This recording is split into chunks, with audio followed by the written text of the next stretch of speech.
properti ya. Lupa, sorry, tapi karena semangat gue lagi. So please, teman-teman, anak-anak muda, bapak ibu, kalau lu punya anak-anak muda, ayo bapak ibu gabungin, ntar gue didik. Tapi jangan heran ya kalau anak-anak lu nanti nangis-nangis. Didikan gue keras gila, karena gue ngalamin itu. Lu harus punya mental rantau di sini, walaupun tanah lu sendiri. Mental rantau. Lu enak, gue dulu miskin, gue nggak kerja, gue nggak punya duit, Pak. Lu enak di sini, lu bisa petik singkong lah, lu masih bisa nangkep mujair lah, lu ke Birman atau ke tetangga lu bisa dapat makan lah, baik-baik semua orang di sini. Lah di Jakarta lo gua. Lu mau manggil makan, mau panggil lu siapa? Disiram iya, gua dulu jualan asuransi, Pak, disiram air, pakai ember, mampus nggak lu? Karena gua mau nangis gila lu ya.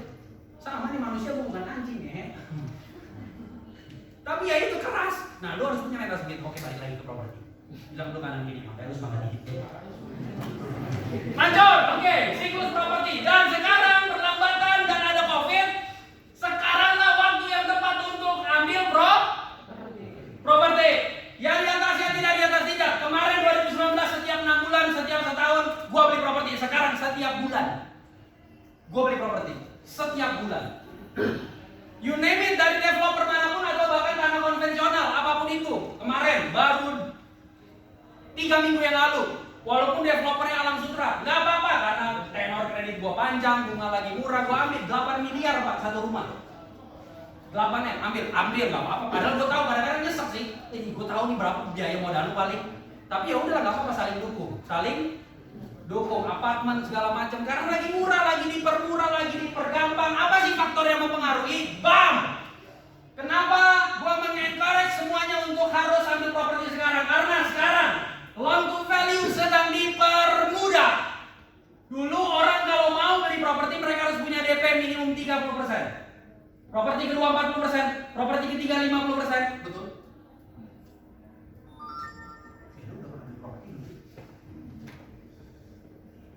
2017, 2016, 2018 lu kalau mau beli properti DP lu harus 30%. Itu properti pertama lo. Properti kedua 40%, properti ketiga 50%. Sekarang lu tahu berapa DP? Lo tahu berapa DP sekarang? Berapa? Di bawah 2 miliar DP 0%. Bilang dong, wow. DP 0% bos. Kedua, suku bunga dari Bank Indonesia Bank Indonesia 7 days reverse repo rate. Atau bahasa gampangnya, suku bunga acuan. Sekarang suku bunga acuan dari Bank Indonesia berapa persen? 0 paling 0. Udah gak ada DP, cicilan 0%. Dan kalau banknya bang lu, gua mendaftar pertama kali langsung. Bunga sekarang suku bunga cuma 3,75%. Itu termurah sepanjang sejarah. Termurah sepanjang sejarah. 2000, wow keren, thank you so much. Ikutin ya dong, wow. Dulu bunga untuk suku bunga acuan 9-10%. Sekarang 3%, Pak. Udah gak ada DP atau DP-nya ringan, bisa tenornya, bunganya murah. Orang makin nafsu nggak beli properti? Ini adalah salah satu program percepatan pemulihan ekonomi nasional. Makanya diberikan kemudahan kayak gini. Pertanyaannya, sampai kapan kemudahan ini diberikan? Pertanyaannya, sampai kapan kemudahan ini diberikan?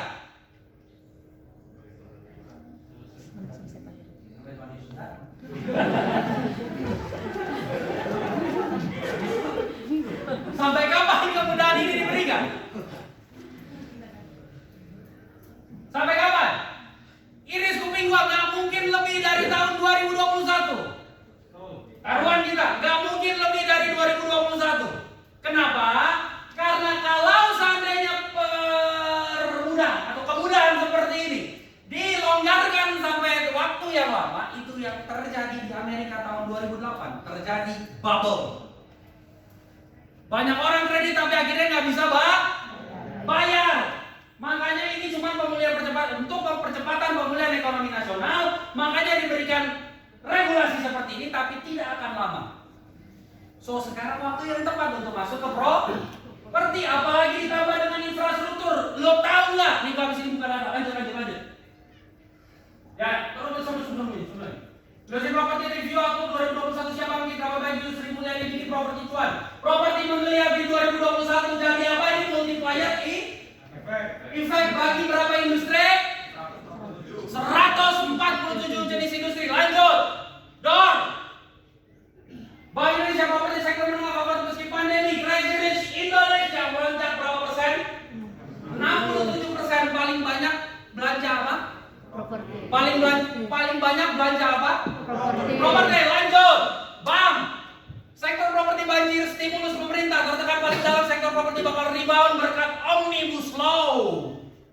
Cipta Kerja, Undang-Undang Omnibus Law itu bukan cuman mengatur mengenai ketenaga kerjaan, buruh dan lain sebagainya, mengatur peraturan investasi termasuk sektor properti. Kalau gue bahas di sini sampai jam 3 pagi gue mau cek sekarang. Intinya mantap. Intinya apa? Mantap. Jadi kalau ditanya tentang apa tadi? Kalau lu pulang nih, lu ngapain? Gue yakin ada 1, 2, 3 keong. Dia nggak ada. Keluar. Tadi siapa yang ngomong bisa aja? Pasti ada 2, 3 orang. Kalau ditanya, lu ingat aja ini aja. Nggak apa-apa. Lu lupa nggak apa-apa. Tapi kalau ditanya emang tadi bahasa apa? Mantap. Ditanya apa jawabannya? Mantap. Lanjut terus. Nah ini adalah data yang gua ambil. Analis RKP dan pembicara pendahuluan APBN. Ini dari Pusat Kajian Anggaran Badan Keahlian Sekretariat Jenderal DPR RI. Dikatakan pelonggaran kebijakan moneter mendorong pemulihan ekonomi di tahun berapa, Bos? 2021. Lanjut, Dor. Ini gua ambil dari website Kementerian Keuangan. Lu bisa buka sekarang juga. Data untuk APBN di 2021. You know what? 2021 anggaran untuk infrastruktur naik 48,4%. Pak Riko, hubungannya apa antara infrastruktur dengan properti? Hubungannya baik-baik saja. Apa hubungannya antara infrastruktur dengan properti? Woi, berkaitan banget, woi. Lu punya rumah, tiba-tiba di depan rumah lu dilaluin jalan tol, kira-kira harga properti lu naik atau naik banget? Naik. Masa jauh-jauh jalan tol, ada ring road aja itu di seputaran ring road 3 yang akan dibangun, padahal udah dibangun belum? Belum, baru wacana, iya kan? Pembebasan udah ya, gua nggak tahu yang di sebelah mana yang dibebasin. Tapi karena ada wacana itu, sekitaran di situ naik gak harganya? Naik. Bandara diperluas, naik gak harganya? Naik. Status bandara Samratulangi masuk ke dalam 8 bandara super hub, naik gak harganya? Naik. Tahu nggak Samratulangi masuk 8 bandara super hub? Oh, baru tahu. Nah, di Manado, kan gue tinggal di Jakarta sih. Lalu di Manado ngapain aja? 8 bandara super hub, bos, woi. Bilang sama kanan kirinya, gila provinsi itu kita keren banget ya. Sumpah keren banget. Lu tahu gak kenapa gue pengen spending selain karena mau membangun anak-anak muda di sini, selain itu semuanya, lagi seksi, lagi apa? Seksi. Samratulangi masuk dalam 8 bandara super hub, Pak. Habis ini kita kopi, jangan lupa bapak ya bayar. Masuk 8 bandara super hub, boy. Nomor 1, yes, Cengkareng Soekarno-Hatta. New International Airport Yogyakarta, Kulon Progo. Juanda Surabaya, Igusti Ngurah Rai Bali. Medan. Kuala Namu Medan, sorry. Sepinggan Balikpapan, Hasanuddin Makassar, satu lagi nyempil. Samratulangi Sulawesi Utara. Woi, setiap program prioritas pemerintah provinsi lu masuk. Coba lu sadar gak sih? Setiap program prioritas pemerintah provinsi lo masuk. Selain itu, 5 destinasi super prioritas. Satu-satunya provinsi yang punya 2 camp.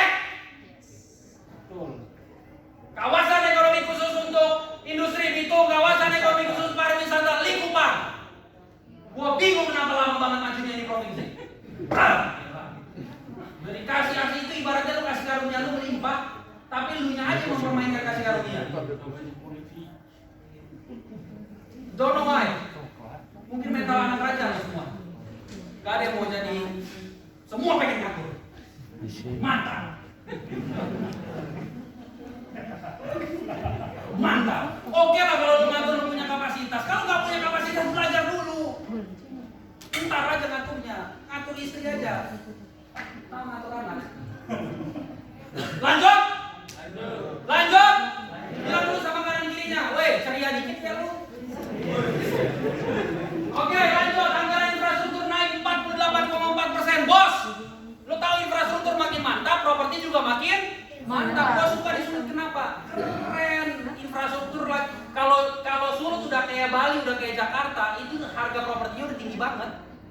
Gua di properti punya dua macam penghasilan, satu cash flow, dua capital gain. Cash flow itu yang gue dapatkan dari sewa menyewa orang ketika propertinya gue sewa-sewain. Nah itu cash flow. Kalau cash flow nggak gue cari di sini. Cash flow ya gue di Bali lah. Karena harian. Kalau cash flow, rumus untuk lo mendapatkan cash flow yang tinggi adalah ketika lo sewain secara bukan tahunan, bukan bulanan, tapi kalau bisa hari. Yang lebih jago lagi kalau lo bisa sewain jam-jam. Untungnya tinggi. Tapi ngapain kita masuk ke dalam kegelapan kan? Kita main yang terang-terang aja kan? Ya. Nah potensi sewa menyewa harian tertinggi gak bisa dipungkirin. Kalau lu tanya sekarang, yes, cuma Bali. Karena sewa menyewa hariannya tinggi, setiap hari ada orang datang yang baru. Betul? Next ya, makanya gue sebut pernyataan pertama statement gue di awal, Sulawesi Utara itu seperti Bali 20 tahun yang lalu. Mungkin gue masuk Bali itu 2014. 2014 ya sudah bisa sampai sejauh karena kasih itu dan cara strategi masuk Bali di tahun itu. Tapi kalau gua masuk Bali 20 tahun yang lalu, sayang aja umur gua juga masih terlalu muda pada saat itu, masih 9 tahun 20 tahun yang lalu. Masih 9 tahun. Ya benar. Kan nggak mungkin 9 tahun bisnis properti di Bali. Nah, karena gua nggak dapat kesempatan itu. Gak dapat kesempatan untuk bisa mendapatkan cuan banyak di properti di Bali. Karena kalau gue masuk 20 tahun yang lalu, gila gue sekaya apa sekarang. Tapi kesempatan itu ternyata Tuhan kasih lewat provinsi kita. Kalau pertumbuhan provinsi ini sekeren itu, dikelola dengan baik oleh SDM yang sangat baik, beneran lo akan jadi seperti Bali. Kenapa? Apakah pariwisata di daerah lain gak secantik kita? Gak secantik Sulut? Gak secantik Bali? Hah? Keren gak di daerah lain? Keren gak? Kenapa gue memilih Sulawesi Utara? Bukan karena gue turun dari sini. Selain itu juga faktor. Tapi selain itu perhatikan baik-baik. Ada satu hal yang tidak dimiliki oleh provinsi lain selain Bali dan Sulut. Perhatiin. Ada satu faktor yang paling mempengaruhi pariwisata itu tidak akan berkembang pesat selain Bali dan Sulut. Lo tahu apa? Keterbukaan sumber daya manusia. Budaya bisa diciptain. Ada yang bilang, Pak, budaya kan pengaruh penting pariwisata. Emang Singapura punya budaya? Singapura punya budaya nggak? Kok dia bisa jumlah turisnya lebih banyak daripada Indonesia? Kalau lo bilang budaya, Paris lo pikir punya budaya Paris? Kok dia bisa sih jadi destinasi wisata terfavorit di dunia? Budayanya apaan? Gue tanya. Yes, budaya penting untuk keunikan. Yes, gue setuju. Tapi bukan itu, Pak. Sumber daya manusia yang membuat semua manusia ketika datang ke situ merasa aman. Satu-satunya, Bali dan Sulut itu punya cara berpikir penduduk yang terbuka. Gak heran kita masuk dalam kota toleransi kan? Lo kalau bule pakai bikini, misalkan bule datang di banyak ya. Di Bali pakai bikini cuma jalan-jalan santai ke orang. Santai ke orang. Santai bos. Manado juga banyak kok, usah jangankan bule. Jangankan bule, cewek-cewek cantik di sini kan berlimpah kan? 97% wanita di Sulut itu cantik. 3% sisanya cantik banget.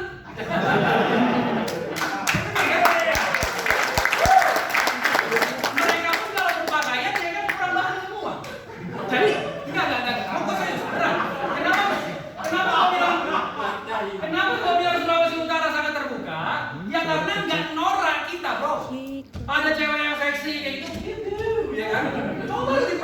ngapain kalau nggak diangkut lu? Serius gua, itu adalah faktor keamanan yang diinginkan oleh turis. Turis kalau melihat masyarakat yang nggak aman, banyak perpecahan lah, ini berantem sedikit, banyak pencurian, ya untung aja kalau Danau angin berubah. Di sana banyak kan ya? Pagi-pagi ada orang gila, pagi-pagi, wah, angel, wah, bukan nama orang, bukan.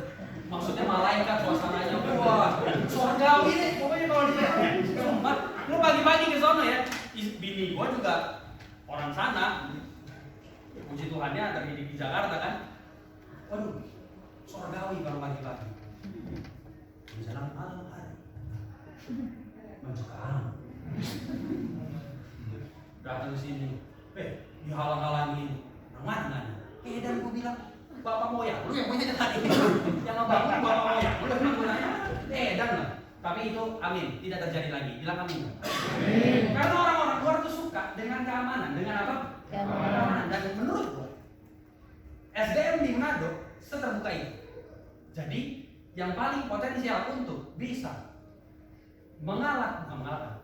menyeimbangi kecepatan pariwisata Bali sulit selain 33 provinsi yang lain. Amin.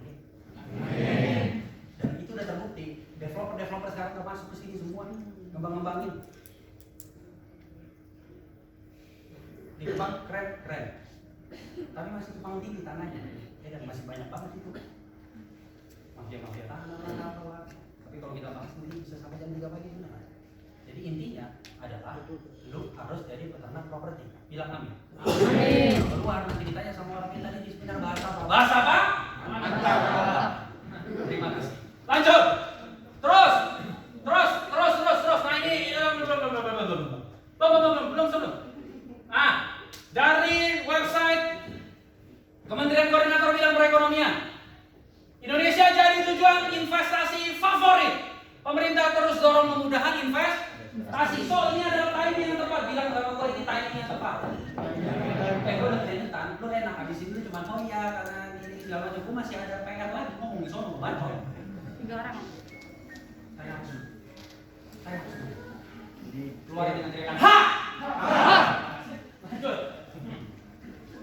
Pak, supply sekarang banyakkan supply apa demand? According to the data, menurut data dikatakan saat ini masih ada gap. Apa itu? Setiap tahun, perhatikan baik-baik. Setiap tahun kami para developer properti kalau dicampur baik itu developer nasional maupun developer lokal, kami menghasilkan 400.000 unit Pak setiap tahun. Padahal permintaan properti di Indonesia saat ini 800.000 unit. Ada gap. Ada apa? Gap. Jadi properti masih sangat seksi di Indonesia. Masih sangat seksi. Sangat seksi. Bilang sama gua. Sangat seksi. Pelan-pelan. Sangat seksi. Mantap? Mantap. Lanjut. Terus. Oh, ini gua persingkat aja. Terus. Oke, lanjut. Oh, bang. Nah, jadi bagaimana caranya kita invest di properti? How? Bagaimana caranya supaya gua banyak investment di properti dan gua dapat gain yang banyak di sektor properti? 5 hal yang harus diperhatikan. Pertama, precise timing. Pertama apa? Precise timing. Apakah sekarang timing yang tepat untuk lo injek gede-gedean lo masuk ke dalam sektor properti? Dari sepanjang bacotan gua keluar, dari sepanjang gua capek keringat gua keluar, kira-kira pertanyaannya, apakah properti sekarang waktu yang tepat untuk kita masukin? Yes. 1. Right location, right developer, cash flow, dan right management. Itu 5 hal yang harus lo perhatikan kalau invest di properti. Puji Tuhan, bersyukur alhamdulillahnya tahun 2020 di bulan gua lupa Juli. Bulan April gua ke Manado ketahan karena bandara tuh. Jadi gua dipanggil sama Pak Vicky Lumetu waktu tahun lalu. Bulan Maret habis dari nyepi 26, 30 ketemu, 31 ngiler, peraturan keluar. Tuh, bandara ditutup seluruh Indonesia, mampus nggak? Nah, gua ketahan di Manado. Ketahan 3 bulan. Di Best Western tuh. Waduh, yang kepala gue gimana nih, gue harus ngapain nih? Kan tangan kaki gue kan gatel kan, gue main properti kan. bulan seminggu pertama oh asik lah nikmatin Manado segala macam, lama-lama kan bosan, apaan sih yang wisata kumpulnya di sini gitu doang kan, bosan gua, gimana nih gua harus ngapain? Gua keliling, dapat tanah emas di Pondok Indah. Lagi makan di situ di samping ada yang jualin kan, ada agent terus nanya karena dia mungkin Pak Properti, kambing Pak Properti, gua nama gua Riko. Terus selalu ketemu sama orang properti kepala lo properti, gua orang. Pak ini ada tanah di sini segala macam. Singkat cerita oke. Gua lihat, gua telusurin, akhirnya ya udahlah, gua ambil kan. Nih ya di atasnya tidak, di atas tidak. Gua baru live, sumpah demi apapun. Gua live di Facebook, bukan di Instagram. Facebook. Live di Facebook di bulan Juni apa Juli gue lupa. Juni kayaknya. Live, gue lagi main, kan udah dibayar, tanahnya udah dibayar, terus lagi proses untuk nunggu untuk supaya BPN ukur ulang. Bulan Juni waktu itu. Gue live iseng, gue ngomong tentang properti segala macam, bangkit ayo dong properti segala macam. Singkat cerita, perhatiin baik-baik. Pada saat gue lagi live terus gue ngomong, gue lagi ada di Sulawesi Utara, gue kasih tahu ini potensi Sulawesi Utara segala macam, dan kemungkinan gue akan ngebangun kawasan di sini potensinya sampai dengan 40 hektar, tapi gue baru beli waktu itu 2 hektar, sekarang udah 10 hektar lebih. 2 hektar di sana kita baru ambil segala macam. Kalau gua ada in progress di sini, ada in project property di sini, kira-kira ada nggak ya yang mau ya? Ya di atas ya tidak, di atas tidak. Klien gua Easy Property, di property itu tercatat 30.000 orang di seluruh Indonesia. Nah, tapi di Facebook kan ternyata cuma 5.000. Ada beberapa pasti ada yang add gua kan. Nah, gua lagi live di situ, selesai live ya di atas ya tidak, di atas tidak. Ada yang transfer gua 1 miliar. Dia di atasnya tidak, di atas tidak. 1 M bilang, Pak Riko, apapun yang Pak Riko bangun di sana, saya belum pernah Manado. Apapun yang Pak Riko bangun di sana, saya ikut. Saya ikut. Orang Serang, aku bilang kan, lumayan dia kan, saya beli kerupuk penuh di tempat. Sekian, cuma gara trust doang. Oke, gue bilang, boleh juga nih. Live kedua, orang Bandung beli, orang Serang, ya tadi, orang Batam beli. Ini kalau gua masukin media massa Manado, prestasi nih gua nih. Mendatangkan investasi uang dari luar ke Sulut kan? Iya kan? Saya yang lebih politik mulu. Iya kan? Sindiran. Dan sampai detik ini, seriously, 40% project yang kita bangunkan dari yang bercanda sekarang jadi gue seriusin, sumpah gue seriusin. Selain ngebangun anak-anak muda di sini, udah gue bangun aja di sini. Gue pengen kasih contoh nih lo yang bangun yang benar. Nah, sampai detik 40%, lo tahu nggak? Mendatangkan klien bukan dari tanah Sulawesi Utara yang beli. Dari mana? Orang nih mana ya? Jio ada. Kemarin transfer orang mana yang beli? Cilegon. Follower gua Cilegon. Si Keong ini ke DM. DM di Instagram cuma ditawarin doang, mau langsung transfer, betul? Orang Cilegon beli, orang Bandung beli, mana lagi ya? Jawa Tengah, Ombesen beli, Batam beli, Riau, belum pernah nginjekin kaki di Sulut. Cuman karena gua jual Sulut, biasanya kan gua jual Bali setiap hari di TV. Sekarang gua jual Sulut. Sulut nih, bagus pokoknya Sulut nih segala macam, orang transfer. Masuk gak ke bank sini? Masuk gak ke perputaran uang di Sulawesi Utara? Masuk gak gue tanya? Masuk. Betul? Gak perlu gue janji-janji kampanye bro. Gue buktiin aja langsung. Lu lihat dinambahin investasi sini. Mantap? Mantap. Ya udah makanya anak-anak muda gue bina sekarang. Ya anak-anak muda Sulut nih ada yang 18 tahun tuh 18 tahun. Benar gak? Nanda? Betul Pak. Baru dapat berapa juta kemarin? Enak atau enak banget? Enak atau enak banget? Enak banget. Lo ikutin please, ambil ini tempat. Ini gua nggak bohong ya, belum ada dalam Januari kita baru rilis tahap 3. Udah mau habis? Sisa 20. Ini terakhir. Kenapa gua nggak expect sumpah. Sisa 7. Oh, mau Habis dari sebelah. Gua pengen sold outin. Kenapa? Karena nanti pas grand opening gua undang teman gua Boy William untuk grand launching.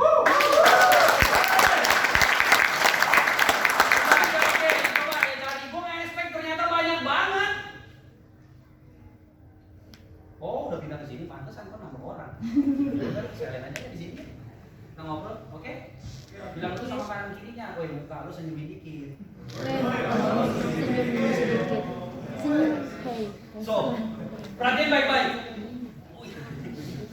Ini sengaja gue nggak tahu ternyata bisa segila ini. Tadi kan gue IOF jam 2 Indonesia Outstanding Forum, gue isi jam 2 jam 1 WIB di Jakarta. Gue isi jam 2, setengah 2 gue masih di depan. Kalau lo tahu tadi gue masih pakai kaos.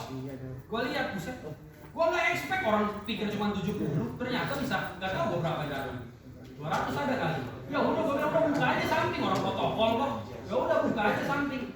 Target kita itu cuma pengen ya udah terjual 20, 30, sisa 7. Sampai gue ngomong kemarin di forum break, tergantung kan bilang ini krisis nih, properti perlambatan, tergantung bro. Tergantung lo main di segmen mana, tergantung lo ngerti apa enggak cara mainnya. Sampai developer nasional datengin kita sama Bayes nih untuk belajar. Sebenarnya menurut gua bukan karena kuat dan gagah kita, yes nomor 1 pasti karena Tuhan. Tapi yang kedua karena provinsi lo lagi dan bersyukurnya yang lagi main di provinsi lo sekarang yang lagi paling cepat